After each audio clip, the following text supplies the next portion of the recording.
오늘 우리가 읽은 본문은 다윗의 마지막 말이다라고 이야기를 하며 시작을 하고 있습니다. 이 마지막 말이라는 게 유언은 아닙니다. 유언은 다른 부분에서 다윗이 유언하는 부분이 잠깐 나오기는 하는데요. 다윗이 자기의 통치를 집약하며 자신에 대해서 이야기를 하고 있는 내용입니다. 그래서 오늘 우리가 이 사무엘하를 맞춰가는 과정 가운데 다윗이 스스로를 어떤 인생으로 보았는지 한번 같이 살펴보도록 하겠습니다. 제가 가장 마음에 감동을 받은 구절이 두 부분이 있는데 하나는 1절이고 하나는 이제 17절입니다. 1절을 먼저 보도록 할게요. 자, 이는 다윗의 마지막 말이라. 이새의 아들, 높이 세워진 자, 기름 부음 받은 자, 노래 잘하는 자. 지금 누가 말하냐면 다윗은 자기의 정체성을 네 가지로 이야기를 하는 거죠. 이새의 아들, 높이 세워진 자, 기름 부음 받은 자, 노래 잘하는 자. 우리의 인생을 우리가 진단하고 평가할 때 저는 이 네 가지가 마음에 담겨져 있으면 좋겠다라는 기도를 하게 됐습니다. 첫 번째, 이새의 아들. 이 이새의 아들이라는 건요, 사람들이 다윗을 조롱할 때 쓰던 말이었어요. 쟤 아무것도 아니잖아. 그 뭐 이새의 아들 같지도 않은 아들 소개시켜 주지도 않았다며 라고 사울이 비아냥거릴 때, 사람들이 비아냥거릴 때 쓰던, 욕먹을 때 쓰던 단어였어요. 그러니까 왕의 마지막 통치에 있어서 가장 피하고 싶은 단어, 가장 감추고 싶은 단어가 이새의 아들이라는 단어였던 겁니다.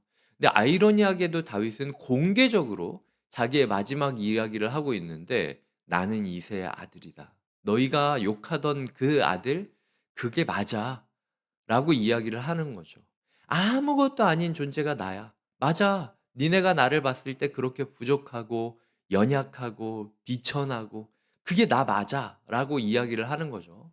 근데 동시에 "높이 세워진 자."라고 자기 정체성을 두 번째로 이야기합니다. 하지만 나는 더 이상 그 이세의 아들이라고 당하고 비아냥거리고 없는 사람 취급받았던 게 아니라 내가 나의 인생을 평가할 때 나는 그때와는 달리 높이 올라간 존재야라고 굉장히 자기에 대해서 긍정적인 평가를 내리고 있는 거예요. 나의 인생이 후회 없었고 더 이상 내가 높이 올라갈 수 없을 정도로 내가 높이 올라갔다라고 이야기를 하고 있는 거죠. 세 번째로는 기름 부음 받은 자입니다. 내가 왜 높이 올라가느냐? 자수성가했기 때문이냐? 내가 치열하게 싸워서 승리한 것이냐? 아니다. 하나님께서 나를 기름 부어 주셨기 때문에 내가 이렇게 다른 인생을 살 수 있었다. 은혜에 대해서 노래를 하고 있는 거예요.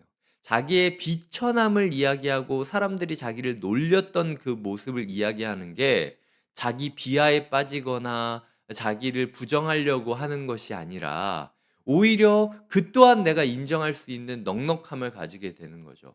그 상처, 나의 인생의 그 큰 홈을 하나님께서 넓히고 넓히셔서 하나님의 그릇으로 만들어 간다라는 것을 경험했기 때문에 나의 비천한 때도 내가 자랑스럽게 이야기할 수 있고 나의 높아진 때도 내가 교만하지 않고 이야기할 수 있다.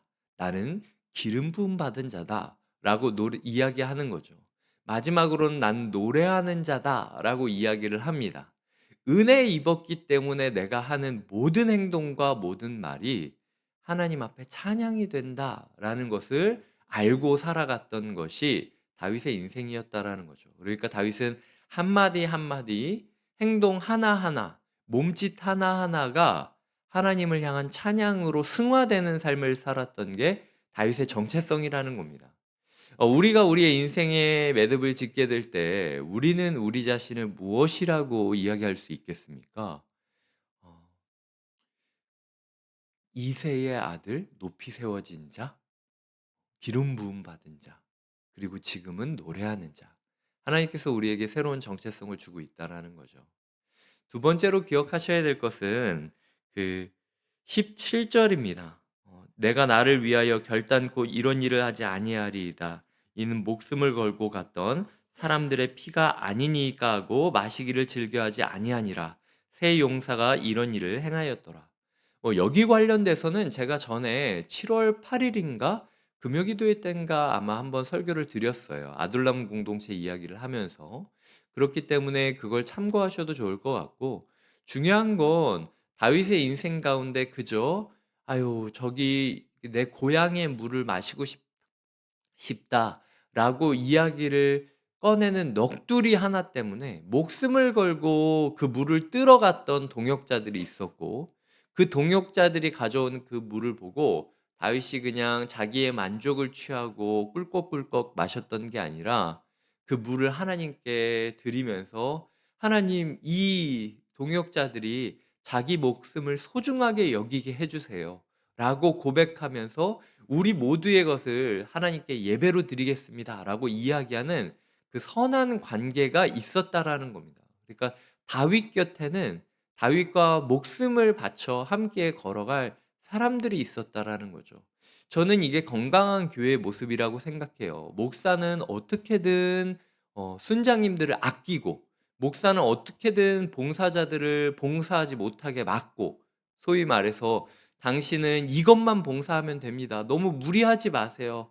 예 저희가 당신이 아파하고 힘들고 위협에 빠지는 걸 보고 싶지 않습니다."라고 이야기를 하고 성도님들은 교회의 흔적 하나하나만 보더라도 교회 안에 있는 한숨 한 소리만 듣더라도 그걸 해결하기 위하여 서로 목숨을 던져서 여정을 떠나고 모험을 떠나는 것. 그런 교회는 진짜 멋지지 않겠습니까? 하나님께서 우리에게 꿈꾸게 하시는 교회가 그런 교회라는 거죠. 근데 대부분의 교회가 요즘은 어떻게든 목사는 사람들을 써먹으려고 방법을 찾고 유도를 하고 그리고 어떻게든 가혹하게 그걸 대하고 성도님들은 어느 때에 목사가 전화를 하면은 일 시킬 거라는 생각이 들어서 '에휴 우리 목사님이 또 무슨 일을 시키려고 나한테 전화를 했나.'라고 목사의 연락이 부담스러운 것. 그게 요즘 우리가 생각하고 있는 교회의 이미지지 않습니까? 우리의 삶 가운데 우리 교회 가운데 우리의 가정 가운데 그런 악순환이 아니라 서로가 서로를 호의와 환대와 동정으로 대해 주는 긍휼의 공동체가 세워지기를 기도해야 된다라는 거죠. 다윗은 자기 곁에 있는 사람들의 이름을 마지막에 불러주고 있습니다. 하나님께서 우리에게 말씀하시는 거죠. 너의 인생 은혜로 받은 것이고 너의 인생 너의 곁에 있는 사람들과 함께 지어진 것이다. 그러니까 너 중심적으로만 생각을 하고 기도를 하고 그리고 나아가고 평가하는 것이 아니라 너의 곁에 있는 누군가에게 고맙다라고 이야기하는. 아유 오늘 집사님 제가 사무엘하 23 장에 대해서 묵상을 했는데 다윗 곁에 수많은 사람들이 있었는데 제 옆에는 집사님이 있는 것 같아요. 그런 생각이 그냥 들었어요.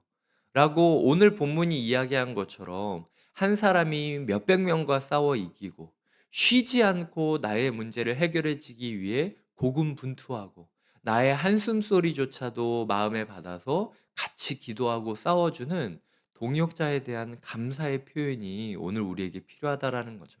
하나님께는 은혜를 노래하고 동역자에게는 감사를 고백하는 것.